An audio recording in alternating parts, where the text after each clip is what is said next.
Muito bom. Maior é o que está em nós do que aquele que está no mundo. O texto da nossa reflexão se encontra na primeira carta de Pedro, capítulo 2, versículo 20 até o versículo 25. É interessante, né? Há tantos pregadores que nós chamamos pregadores de prosperidade, e eles chegam a dizer que nós precisamos resistir ao sofrimento, dizer não ao sofrimento, né? E alguns dizeres ainda nos falam para parar de sofrer. Mas eu fico pensando, o que a Bíblia diz? O apóstolo Paulo, ele fortalecia a igreja, dizendo que através de muitas tribulações é que nos importa ver o reino de Deus. Nem Cristo e nem os apóstolos pregaram um evangelho, ou seja, eles nos trouxeram uma palavra indolor da felicidade plena que tanto se prega hoje. Quantas pessoas nos dizem que o importante é ser feliz, é buscar essa felicidade, que nós temos que ser felizes, né? E a Bíblia, ela não oferece nenhuma, ou a Bíblia não oferece uma tecnologia para remover o sofrimento. A Bíblia não nos dá essa ferramenta, né? Mas nos ensina exatamente a vivermos em meio ao sofrimento. Olha que coisa maravilhosa. Então, de acordo com a palavra de Deus, o que ela nos traz é que é quase que impossível nós vivemos aqui, enquanto estivermos aqui na terra, como peregrinos, passageiros que somos, mas enquanto estivermos aqui, é quase que impossível nós não termos experimentarmos o sofrimento. E a Bíblia não nos dá uma forma de fugir dele, mas ela nos dá exatamente algumas dicas ou ensinamentos a viver em meio ao sofrimento, porque o sofrimento às vezes ele é inevitável, não é verdade?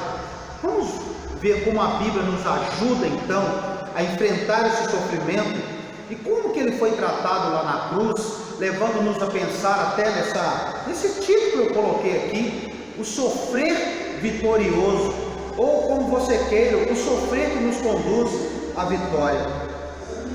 O primeiro ensinamento que a gente percebe aqui através desse texto é exatamente sobre o sofrimento humano. Eu percebo que o sofrimento humano, ele não é o real problema do homem. Não é, o sofrimento não é o real problema do homem. Há uma diferença entre um homem sofredor e um homem e uma mulher má e pecador, uma mulher pecadora. Há uma diferença aqui. Jeremias, no capítulo 17, versículo 9, ele fala exatamente sobre isso. Ele fala que o coração do homem, ele é enganoso. Então, o que eu percebo aqui? Que o problema do coração humano não é que ele é necessitado e vazio. Não é esse o grande problema do coração do homem. A necessidade maior, ou a prioridade maior do homem, não é se ver livre do sofrimento, acabar com o sofrimento, mas eu acredito que seja ser uma nova criatura. É quando o homem se deixa ser transformado por essa graça salvadora do Senhor. Este, para mim, é o maior problema do ser humano, homem e mulher. Não tem como se ver livre enquanto aqui do sofrimento. Então, o grande problema nosso, na verdade, é essa transformação do coração que nós precisamos experimentar. Antes, muitos antes de se libertar do sofrimento, nós precisamos aprender a ser fiel e obediente ao Senhor, a sua palavra, ter um coração que arde pelo Senhor, um coração ardente pelo Senhor Deus. É por isso que Deus não nos poupa do sofrimento, mas Ele, através Ele pode restaurar a imagem dele em nós. Aquela imagem que se perdeu com a queda do homem. A dor e o sofrimento, eu acredito que eles sejam como intrusos no universo de Deus. E um dia, a palavra de Deus nos diz, lá em Apocalipse capítulo 21, que eles serão abolidos definitivamente. Toda dor vai passar, toda lágrima será enxugada, não haverá mais sofrimento. O mal, ele entrou no mundo, meu querido, por causa do pecado, por causa da queda do homem, o pecado do homem e da mulher. A dor, ela passa a ser uma parte permanente da existência aqui na terra, mas um dia ela será removida totalmente, e é com essa visão que nós precisamos caminhar quando aqui. Amém? Você entende? O nosso sofrimento pessoal, ele pode ter diferentes causas. Por exemplo, outras pessoas podem ser a causa do nosso sofrimento. Quando o marido, ele abandona a sua esposa. Hoje mesmo eu recebi uma ligação de uma outra cidade, de uma ovelha minha de um outro lugar que eu pastoreei, e o marido a está deixando, pediu o divórcio, e ela está sofrendo. O sofrimento pode ser causado por outras pessoas, pode ser quando o motorista bêbado, ele perde o controle e mata uma pessoa que está na calçada, como nós vimos na reportagem de ontem, um senhor trabalhador, 67 anos, estava ali sentado numa transição do descanso para voltar ao trabalho, e veio um carro desgovernado e tira a sua vida. Aquela família estava sofrendo por causa de outras pessoas. Ou um homem descontrolado psicologicamente ou emocionalmente, que estupra uma criança, uma moça, ou até mesmo um rapaz. Então o sofrimento pode ser, mas eu mesmo posso ser causador do meu sofrimento. Você pode ser o causador do seu sofrimento. Sabe como? Por que eu posso sofrer? De repente, quando eu provoco os meus filhos. Quando você provoca os seus filhos, nós temos aprendido isso esse mês. Pais, não provoqueis aí os seus filhos. E quando eu provoco, eu começo a perder o amor deles. Eles não passam a ter aquele sentimento por mim, não é? Quando eu também estou passando por um problema de enfermidade por causa de um vício, uma consequência de um vício, de algo que eu, no momento da minha vida, acabei me deixando levar e não tive forças para sair daquilo, não é? Por causa da minha ira, por causa da inveja. Olha só que interessante, por causa até mesmo de ambições sem limites, eu posso ser causador do meu sofrimento. Mas em Adão também nós sofremos, sabe por quê? A Bíblia diz que nós somos culpados em Adão. Nós perdemos, às vezes, até pessoas queridas pela morte, por um trabalho árduo. Às vezes somos injustos, maus uns com os outros. Tudo isso nós herdamos lá do primeiro homem, através da sua queda. Olha só que interessante, o próprio Satanás pode sim trazer o sofrimento para alguém. Se for um cristão, ele só irá trazer esse sofrimento através da permissão de Deus. Se Deus não permitir, ele não toca. Mas o próprio Satanás pode sim o sofrimento vir dele. A Bíblia diz que ele é homicida desde o princípio, que ele veio para matar, roubar e destruir. E ele tem feito isso, até afligir com doenças, às vezes fazendo acusação, promovendo até divisões dentro da igreja de crentes imaturos, que dão essa oportunidade para que ele trabalhe. Deus também pode. Deus pode, quando ele tiver um plano para ser executado, ele pode sim permitir até a enfermidade de um dos seus filhos, das suas filhas, o sofrimento. Deus pode permitir o sofrimento, pode sim. Há sofrimentos que são permissão de Deus, mas com um propósito definido. Deus tem algo no coração para realizar. É por isso que, às vezes, até para nós repreendermos uma pessoa que sofre, nós precisamos da sabedoria de Deus, porque de repente aquele sofrimento é exatamente o que Deus está usando para abençoar, e através daquele sofrimento, aquela pessoa vai se deixando moldar-se pelo Senhor. O propósito de Deus para o sofrimento é o o bem. Por isso que ele fala que todas as coisas contribuem para o bem daqueles que o amam, que amam a Deus. O bem não quer dizer o cessar imediato da dor, o afastamento do sofrimento imediato. Não, nós estamos vivendo numa época de tanta correria, de tanto ativismo, mas também de tantas coisas aceleradas, que quando nós passamos por um sofrimento pequeno que seja, uma dor pequena que seja, nós queremos que ela seja interrompida imediatamente. Às vezes não somos nem capazes de dizer para Deus: Deus, o Senhor tem a liberdade de agir na minha vida segundo a tua vontade. E se esse sofrimento é permissão do Senhor, que o Senhor possa realizar o teu propósito na minha vida através dele. Mas nós, no afã de se ver livre daquele sofrimento, daquela dor, não é? Porque o bem maior de Deus é exatamente conformarmos a sua imagem. Deus está forjando o caráter de Cristo na minha vida, na sua vida. Para Ele, isso é muito mais importante do que, às vezes, um momento de sofrimento que nós passamos. Por isso que o apóstolo diz que o sofrimento breve, momentâneo, a tribulação, ela não se compara nem de longe com a glória que está por vir. Amém? Olha só que interessante. Há uma solução. E essa solução para o sofrimento, ela está lá, exatamente oferecida lá na cruz.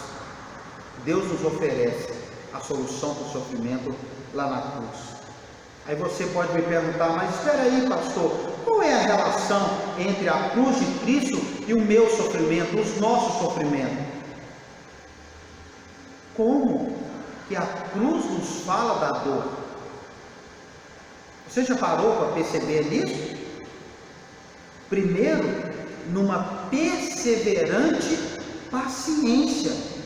A cruz, ela tem que ser um estímulo para mim e para você, a perseverança paciente. É reconhecer o sofrimento é mal, mas nós precisamos resistir a ele, e ele tem que ser aceito realisticamente. Nós passamos por sofrimento. Infelizmente ou felizmente, a realidade é essa. Não há como viver aqui nessa matéria corruptível, nesse corpo corruptível. Enquanto nós não atingirmos a incorruptibilidade, nós estamos sujeitos a isso. Quando nós começamos a contemplar os sofrimentos de Cristo, nós começamos então a aprender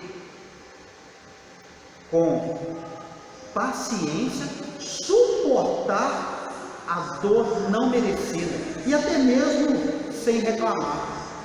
Eu me lembro de quando nós assistimos aquele filme A Paixão de Cristo, e uma irmã, ela constantemente abaixava a cabeça naqueles momentos que passavam o Senhor sendo açoitado e caminhando para a cruz, e eu perguntei para ela por que ela abaixava a cabeça.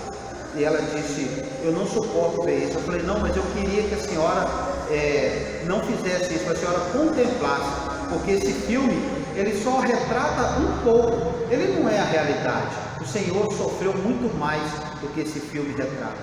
E quando nós então começamos a contemplar, nós começamos a ter essa perseverança. A cruz, ela é o caminho. Deus, ele pode sim usar o sofrimento em relação ao seu propósito e nos tornarmos aquilo que ele quer que a gente se torne.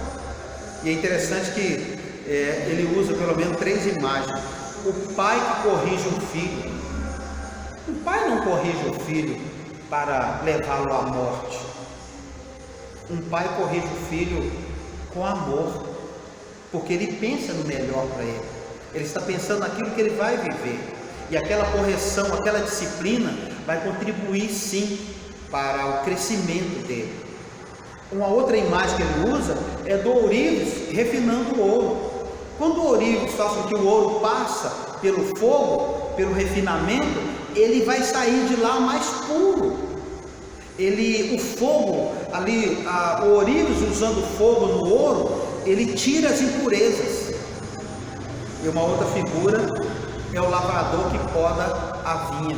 Eu passei por isso numa casa que eu morei em Morrinhos, tinha uma parreira lá, e o dono da casa, era uma casa alugada, e o dono da casa falou comigo: pastor, eu vou pedir para que o senhor me deixe vir aqui no dia certo de podar essa parreira, de tratar com ela, porque senão ela não vai dar frutos. Então ele tinha a forma de podar e o dia certo. Se eu quisesse podar em qualquer hora que eu pensasse, eu não ia colher frutos. E o Senhor usa essas figuras. Deus deseja que o sofrimento na minha vida, na sua vida, ele seja um meio da graça. É a graça dele muitas vezes nos alcançando. Amém? E uma figura muito interessante que ele usa aqui, e que a gente pode usar, é fazer uma analogia sobre a fé e exatamente o livro de Jó. Porque quando o sofrimento nos alcança, a calamidade nos atinge, como nós podemos agir, enfrentar essa situação? A gente pode fazer essa analogia. Teve um determinado momento que Jó se defendeu. Você já notou que às vezes nós também nos defendemos? Teve um determinado momento que Jó, ele teve pena de si mesmo, a autopiedade. Às vezes nós também agimos assim, em meio à calamidade. Ai, eu sou tão bom, por que eu estou sofrendo? Isso poderia estar acontecendo comigo. Em outras palavras, eu estou dizendo, poderia acontecer com todo mundo, com o mundo inteiro, mas de menos com a minha pessoa. É ter pena de si mesmo. Jó começou a fazer a afirmação dele mesmo. Quantas vezes nós fazemos isso? E quantas vezes nós chegamos até a acusar a Deus de que não está nos ouvindo, de que esqueceu de nós? Já parou para pensar? Mas no capítulo 42, lá no final, ele começa a mudar de atitude. O que ele viu que o fez mudar da autoafirmação à autoentrega? O que será que ele viu? O que será que nós precisamos ver para trazer essa mudança em nós de autoafirmação a uma autoentrega? Jó, ele foi convidado a examinar de novo a criação e vislumbrar a glória do Criador. Eu acho interessante quando Deus chama Jó, um bate-papo, e fala com ele: você acha que quem que sustenta a terra do universo? Quem você acha, Jó, que chega para a maré e fala: não passe daqui, que coloca limites? Olha que diálogo mais interessante. Deus fala para Jó: Jó, quem que me emprestou para que eu tenha que devolver? Aí Jó começa a silenciar diante de Deus, e ele começa a se humilhar diante de Deus, e ele então começa a se arrepender da sua rebeldia, ele começa a confiar, e ele começa a se entregar. Ele diz: agora bem sei que tudo podes, e nenhum dos teus planos podem ser frustrados. Vocês acham que alguma coisa, um vírus, pode frustrar os planos de Deus? Você acredita nisso? Que em determinado momento os planos de Deus podem ser interrompidos, porque um vírus que nós não conseguimos nem enxergar de tão minúsculo que ele é? Você acredita nisso? Ninguém pode frustrar os planos de Deus. Ninguém pode. E Jó então começa a ser convidado a vislumbrar a glória de Deus. Deus então começa a demonstrar o seu santo amor e a sua justiça amorosa lá na cruz do Calvário. Nada pode superá-lo, nada pode desaboná-lo ou desaprová-lo. Meu amado, o sofrimento, ele pode até nos mostrar, ou tentar nos mostrar, o aparente abandono de Deus. Talvez você ache que Deus nos abandonou, nos deixou à revelia. Talvez você pense isso, não é? A dor, ela é suportável, mas a aparente indiferença de Deus, não. Deus está contemplando você. Deus está acompanhando cada passo Cada momento que você tem vivido, cada momento que eu tenho vivido, eu e você, nós não devemos vê-lo indiferente, mas nós devemos vê-lo numa cruz. O amor de Deus é tão grande, por mim e por você, que não impediu de deixar que o seu filho fosse para a cruz. Meu querido, o nome de Deus, ele significa para mim e para você o encerramento de qualquer questionamento que alguém possa ter. O próprio nome de Deus. O nome de Deus é Emanuel. E ele significa exatamente Deus conosco. Deus com você, Deus comigo, Deus conosco. A maior prova do amor solidário de Deus, amor em nossas dores, é que Ele sofreu por nós. Deus sofre por nós. Que o Senhor nos abençoe, que o Senhor te abençoe, que o Senhor me abençoe, que o Senhor nos abençoe, no nome de Jesus.